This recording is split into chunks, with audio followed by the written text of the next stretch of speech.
বাঁধাকপির তো অনেক রকম রেসিপি তোমরা খেয়েছো, অনেক রকম রেসিপি হয় বাঁধাকপি দিয়ে, কিন্তু আজকের রেসিপিটা একেবারেই আলাদা। প্রথমে একটা ফ্রেশ বাঁধাকপি নিয়ে বাঁধাকপিটাকে কেটে নিলাম, কেটে নিয়ে এক টুকরো নিয়ে নিলাম, সাইডের একটা টুকরো নিয়ে তাকে দুটো টুকরো করে ছোট ছোট দুটো টুকরো করে সসপ্যানের মধ্যে জল নিয়ে একটু ফুটিয়ে নিলাম। দেখো সসপ্যানের মধ্যে জল দিয়ে একটু ফুটিয়ে নিচ্ছি, মানে বাঁধাকপিটাকে একটু সেদ্ধ করে নিচ্ছি আর কি। ভালো করে সেদ্ধ করে নিয়ে তারপরে ঠান্ডা হওয়ার জন্য একটু অপেক্ষা করছি। একটু যখন ঠান্ডা হয়ে গেছে তখন আমি মিক্সির মধ্যে ভালো করে জলটা চিপে চিপে ফেলে দিয়ে তারপরে মিক্সির মধ্যে নিয়ে নিচ্ছি।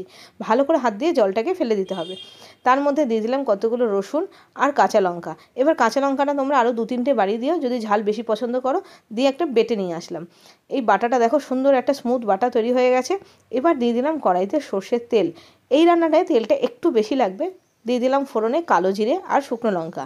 কালো জিরে শুকনো লঙ্কার যখন সুন্দর গন্ধ আসছে তখন এই বেটে রাখা বাঁধাকপিটা দিয়ে দিলাম।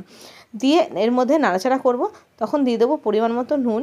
আর কিছু মশলা এর মধ্যে লাগবে না, রসুন আর কাঁচা লঙ্কা তো আগেই দিয়ে দিয়েছি। তারপরে দিয়ে দিলাম নুন আর হলুদ, ব্যাস। এরপরে ভালো করে গ্যাসের ফ্লেমটা মিডিয়ামে রেখে রান্না করে যেতে হবে।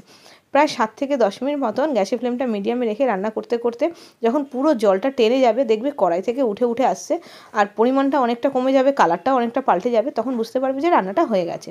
আর তারপরে বেড়ে নিয়েছি। এটা গরম ভাতের সাথে খেতে কিন্তু ভীষণ ভালো লাগে। এই বাঁধাকপি ভর্তাটা দারুণ সুস্বাদু একটা রেসিপি। এটা খেতে ভীষণ ভালো লাগে, গরম ভাতের সাথে পুরো এক থালা ভাত শেষ হয়ে যায়। যেদিনকে কিছু রান্না করতে ইচ্ছে করে না সেদিনকে এই রেসিপিটা করবে আর পুরো এক থালা ভাত শেষ হয়ে যাবে প্রত্যেকের। দারুণ খাবে সবাই। তো আজকে এই পর্যন্ত।